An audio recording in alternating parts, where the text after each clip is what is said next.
Hello दोस्तों, मैं हूं हिमांशु और आज हम जानेंगे भारतीय वायुसेना के MiG-21 हवाई जहाजों के बारे में। आप में से काफी ने इसके बारे में सुना होगा। समाचारों में जब क्रैश हो जाते हैं और इन्हें बुलाया जाता है फ्लाइंग कॉफिन के नाम से। Barhama village of South Kashmir's Sangam area, leading to death of the pilot Raghuvanshi.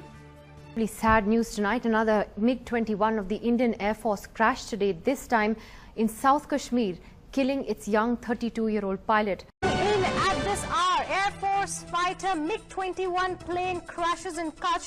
Pilot ejects to safety. लेकिन आज हम संक्षेप में जानेंगे इनका इतिहास क्या है और भारतीय रक्षा में इन्होंने कैसे योगदान दिया है। MiG-21 रशियन हवाई जहाज हैं और इन्हें भारतीय वायुसेना में शामिल करने का फैसला किया गया सन 1961 में। That's a big plane.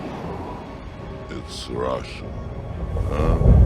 ये उस समय की बात है जब पूरी दुनिया कोल्ड वॉर यानी शीत युद्ध की वजह से दो खेमों में बटी हुई थी, USA एंड रशिया। हमारे पड़ोसी पाकिस्तान ने अमेरिका को अपना दोस्त बनाना पसंद किया और जिसकी वजह से वेस्टर्न पावर्स ने इंडिया को कुछ भी वेपन्स बेचने से मना कर दिया। उस वक्त तक हमारे देश के पास ऐसा कोई खास लड़ाकू हवाई जहाज नहीं था जिससे हम वेस्टर्न एयरक्राफ्ट का मुकाबला कर सकते।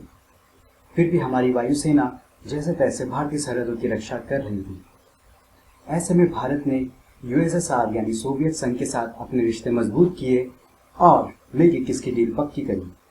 MiG-21 मिकोयान गुरेविच के उस जमाने के सबसे नए इंटरसेप्टर जहाज में से एक था और इसलिए इसे बनाते वक्त इसी का खास ध्यान रखा गया था कि इसका रेट ऑफ फ्लाइंग बहुत अच्छा हो, यानी कि जमीन से तकरीबन 60,000 फीट की ऊंचाई पर बहुत तेजी के साथ पहुंच सके।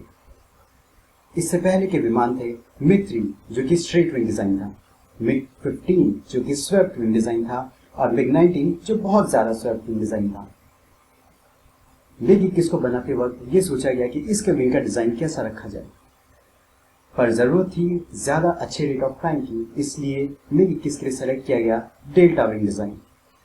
डेल्टा विंग डिजाइन की वजह से इसका रेट ऑफ फ्लाइंग तो बहुत तेज हो गया, लेकिन मुड़ते वक्त MiG-21 की स्पीड बहुत तेजी के साथ कम हो जाती थी। दूसरी समस्या थी फ्यूल कंजम्पशन की। कुछ पायलट्स का तो ये कहना था कि रनवे से उड़ते ही MiG लो ऑन फ्यूल हो जाता है। इसकी वजह से इसे एक बार में 45 मिनट से ज्यादा नहीं उड़ाया जा सकता था।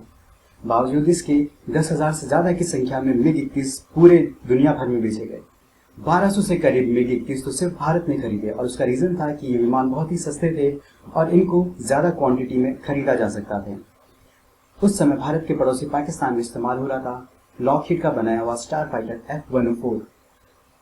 1965 में भारत और पाकिस्तान के बीच दूसरी जंग शुरू हुई, परंतु उस जंग में भारत के काम MiG-21 ज्यादा नहीं आ सका क्योंकि उस समय तक भारतीय पायलट्स को इस पर ज्यादा तजुर्बा नहीं था।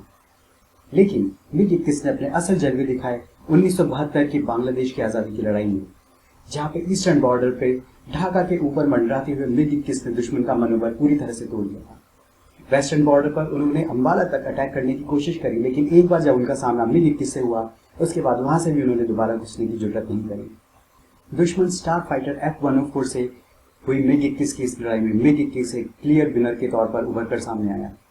इसके बाद काफी दशकों तक MiG-21 ने भारतीय सरहदों की रक्षा करी, लेकिन पुराने होते जा रहे इन हवाई जहाजों को हैंडल करना कोई आसान काम नहीं था। इसका कॉकपिट देख के ही आप अंदाजा लगा सकते हैं कि इसको हैंडल करना कितना मुश्किल रहा होगा। भारत के अपने लाइट कॉम्बैट एयरक्राफ्ट के डिजाइन में होती जा रही देरियों और MiG-21 के बढ़ते हुए क्रैशेस की वजह से ये फैसला किया गया कि इनमें से 128 MiG-21 को अपग्रेड किया जाएगा MiG-21 बाइसन में और इस तरह से भारत को एक नया MiG-21 मिला। ये एक तरह से पुराने शरीर में नई जान डालने के बराबर था।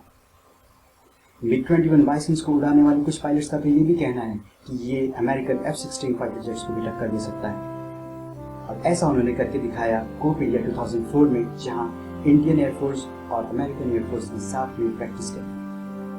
अब MiG-21 अपनी जिंदगी के अंतिम पड़ाव में है और भारतीय वायुसेना इसे 2019 तक पूरी तरह रिटायर करना चाहती है और इसकी जगह लेगा भारत में डिजाइन हुआ निर्मित हुआ लाइट कॉम्बैट एयरक्राफ्ट तेजस।